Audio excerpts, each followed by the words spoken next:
Baik, selamat pagi, salam jumpa kembali buat peserta didik kelas 12. Semoga pada pagi hari ini menemukan kalian semua dalam keadaan sehat walafiat serta tak kurang satu apapun.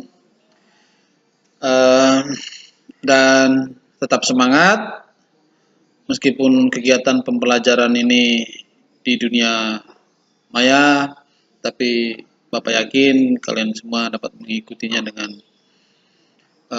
serius sehingga tujuan pembelajaran pada pertemuan ini tercapai.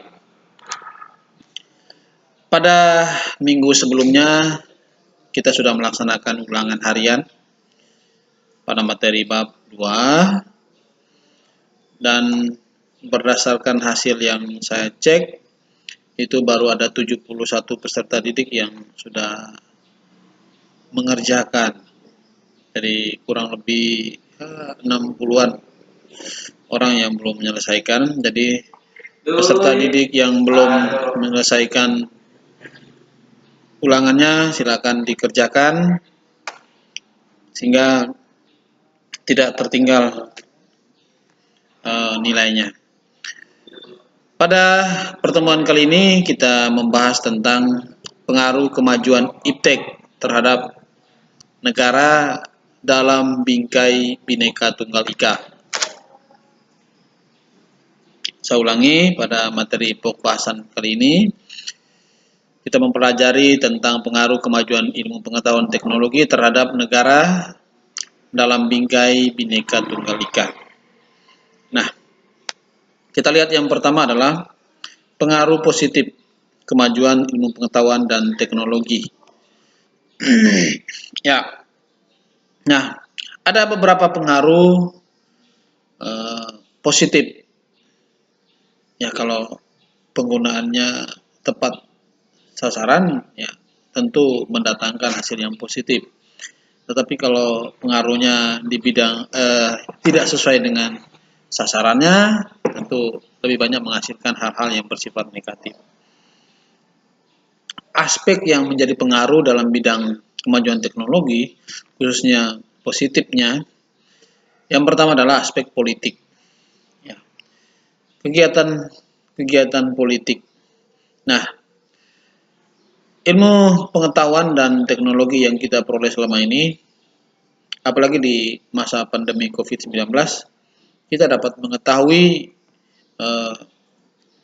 kegiatan-kegiatan politik di dalam maupun di luar negeri melalui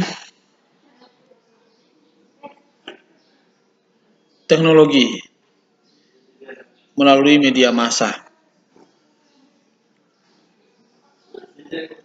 Kita dapat mengetahui melalui aplikasi ataupun internet yang dengan mudah. Dengan demikian, aspek positif ini dapat menegakkan nilai demokrasi. Kita tahu berapa pasang calon khususnya Kabupaten Sintang melalui media massa. Tidak secara langsung. Apalagi di masa pandemi, kita diharapkan menghindari social distancing. Jadi seperti kegiatan kampanye ataupun dan lain-lain, ngumpul bersama, itu diharapkan tidak terjadi. Jadi dengan teknologi ini sangat membantu. Tanpa kita harus menghadiri kampanye, kita tahu bahwa visi misi daripada calon bupati dan wakil bupati yang akan kita pilih pada tanggal 9 Desember. Itu sangat jauh.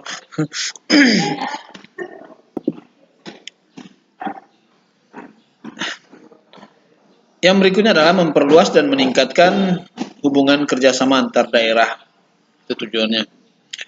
Sedangkan aspek ekonomi, makin terbukanya pasar internasional bagi produk lokal ataupun hasil produksi dalam negeri. Ya, sekarang ketika di masa pandemi, kegiatan pembelajaran online, apalagi belanja. Belanja juga orang sering menggunakan aplikasi online. Inilah salah satu efek positifnya dan tidak disalahgunakan. Mendorong para pengusaha untuk meningkatkan efisiensi dan menghilangkan biaya yang tinggi. Orang jual beli online, penjualnya tidak harus ngontrak ruko yang biaya sewanya puluhan juta per tahun, tetapi bisa dilakukan di rumah. Nah, itu namanya kegiatan jual beli online. Simple ya, sangat membantu. Dari segi keuangan finansial, dia sangat sangat hemat anggaran. Yang berikut, aspek sosial budaya. Masyarakat dan pemerintah Indonesia dapat mencontoh etos kerja tinggi yang dimiliki oleh negara lain. Ini faktor aspek budaya, sosial budayanya. Melihat cara kerja orang luar negeri, kita mengadopsi hal-hal yang bersifat positif. Dan kita dapat lakukan di dalam kegiatan perekonomian kita. Entah kegiatan pembelajaran. Negara lain dapat melaksanakan kegiatan pembelajaran dari rumah. Indonesia bisa mengikutinya. Itu budaya. Cara kerja itu adalah bagian daripada kehidupan sosial. Yang berikutnya aspek hukum. Pengawasan terhadap hukum lebih mudah dilakukan. Misalnya, operasi Zebra akan dilaksanakan pada tanggal 26 Oktober sampai dengan 8 November 2020. Kita tahu dari mana? Tentu dari smartphone kita atau teknologi, media komunikasi. Nah, kita semakin diingatkan, oh nanti ada razia atau ada sekian. Entah ada razia atau tidak razia, operasi Zebra, itu kita tetap harus patuh terhadap peraturan hukum yang berlaku. Jadi dengan adanya seperti itu kita semakin waspada. Ya, selalu ya tertiblah intinya.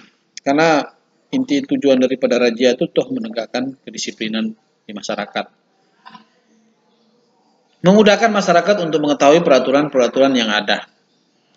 Ya, nggak perlu harus beli koran, nggak perlu harus berkuar-kuar. Pemerintah cukup ya membagikan saja atau men-sharekan saja peraturan atau tata tertib ataupun denda yang melanggar dan sebagainya melalui teknologi. Misalnya tidak menggunakan helm, bayar denda sekian ratus ribu. Ya, sebelum dia tahu, sebelum dia diberitahu oleh polisi, itu media sosial sudah ramai dibicarakan, artinya sudah disosialisasikan melalui media sosial. Nah sekarang zaman serba canggih, nggak harus polisi di jalanan lari teriak-teriak, oh ini ada begini begini, tapi cukup di media sosial, semua orang akan tahu. Aspek pertahanan dan keamanan membantu manusia menyelesaikan berbagai pekerjaan yang lebih ringan dan lebih efisien. Memotivasi manusia untuk berpikir dan berkreasi menciptakan teknologi yang baru. Ya, itu di bidang pertahanan dan keamanan. Banyak kok sumber daya manusia Indonesia ini sudah lumayan bagus yang bisa menciptakan mobil, menciptakan peralatan perang, peralatan kesehatan dan lain-lain. Itu hasil karya anak bangsa. Artinya sangat luar biasa gitu. Oke.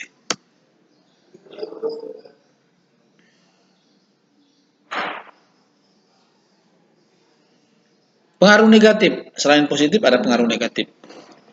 Ya, yang pertama timbulnya fanatisme rasial, etnik dan agama dalam forum dan organisasi. adanya konspirasi internasional, yaitu pertentangan kekuasaan dan percaturan politik ya. Itu aspek. Ya, jadi kita misalnya dalam dunia politik memilih salah satu calon ya, jangan bersifat diskriminatif ya. Perbedaan pendapat, perbedaan pilihan tuh dalam negara demokrasi itu biasa. Tetapi yang tidak biasa itu sebenarnya diskriminasi. Ada intimidasi. Harus milih pasangan calon tertentu. Tetapi kita harus ya demokratis lah, memilih sesuai dengan hati nurani. Ya, tidak juga memaksakan kehendak kepada orang lain. Ya, pilih sesuai dengan hati nurani. Itu bersifatnya langsung, umum, bebas, rahasia, jujur, dan adil juga. Yang berikutnya, aspek negatifnya dalam bidang ekonomi, perdagangan bebas mengakibatkan tersaknya produk lokal atau tradisional. Ya. Kadang orang bangga dan dengan bangganya menggunakan produk luar negeri. Tetapi dia lupa bahwa produk dalam negeri juga ada yang kualitasnya juga tidak kalah saing. Ya. Itu. Sebagai negara Indonesia, negara yang berkembang, ya, berusaha ya, selalu menggunakan produk dalam negeri. Timbulnya kesenjangan sosial yang tajam sebagai akibat dari adanya persaingan bebas. Ya. Sedangkan aspek sosial budaya munculnya gaya hidup konsumtif dan senang mengkonsumsi barang-barang luar negeri. Ini aspek sosial sosial budaya. Saya lihat orang asing, budaya masuk, kita jadi budaya gaya hidupnya itu konsumtif, bukan produktif. Harusnya kita juga harus produktif. Kita boleh menggunakan produk orang lain, tetapi kita juga harus menghasilkan produk yang dapat digunakan oleh orang lain supaya seimbang. Di Indonesia lebih cenderung dia konsumtif, hanya bisa menggunakan, tapi tidak bisa memproduksi. Yang berikut, semakin memudarnya semangat gotong royong, solidaritas, kepedulian, dan kesetiakawanan. Ya, kadang itulah akibat daripada teknologi. Orang sibuk dalam satu ruangan di kafe itu, orang lebih cenderung pencet-pencet HP-nya ketimbang dia ngobrol dengan orang-orang yang ada di sekitar tempat dia ngumpul. Nah, ini dampak daripada negatifnya sebuah teknologi. Nggak bisa dipungkiri. Coba kamu ketika masuk di salah satu ruang, entah di kafe atau apa sajalah di tempat keramaian, coba dilihat dan dicek, hampir 80% orang disibukkan dengan aktivitas HP di dunia maya. Di dunia maya. Dia lebih cenderung aktif di dunia maya, tetapi kalau di dunia nyata, dia pasif. Datang kawan ngumpul rame-rame, tapi rame-rame megang terus dengan HP-nya begini, tanpa ada kontak, hubungan, komunikasi antara teman yang ada di sekitar.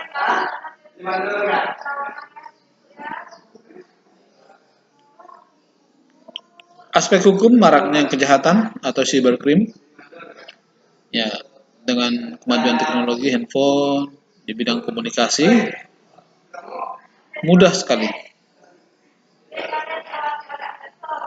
orang mudah menggunakan kejahatan, mudah ditipu daya dan sebagainya.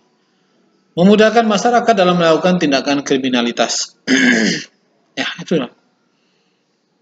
Tinggal bagaimana kita masing-masing menyikapi, ya, ada tawaran yang menggiurkan tapi menyusahkan kita.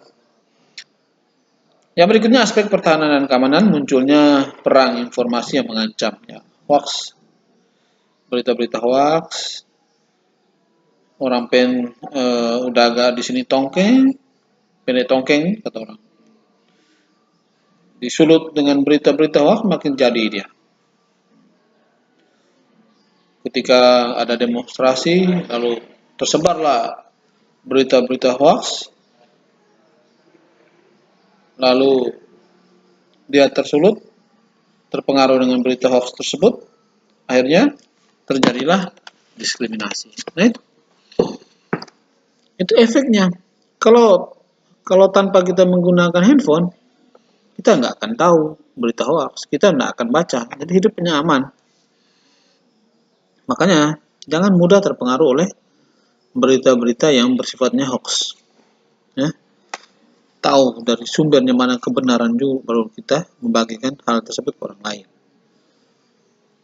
Oke, itulah bagian daripada dampak positif dan dampak negatif ilmu pengetahuan dan teknologi.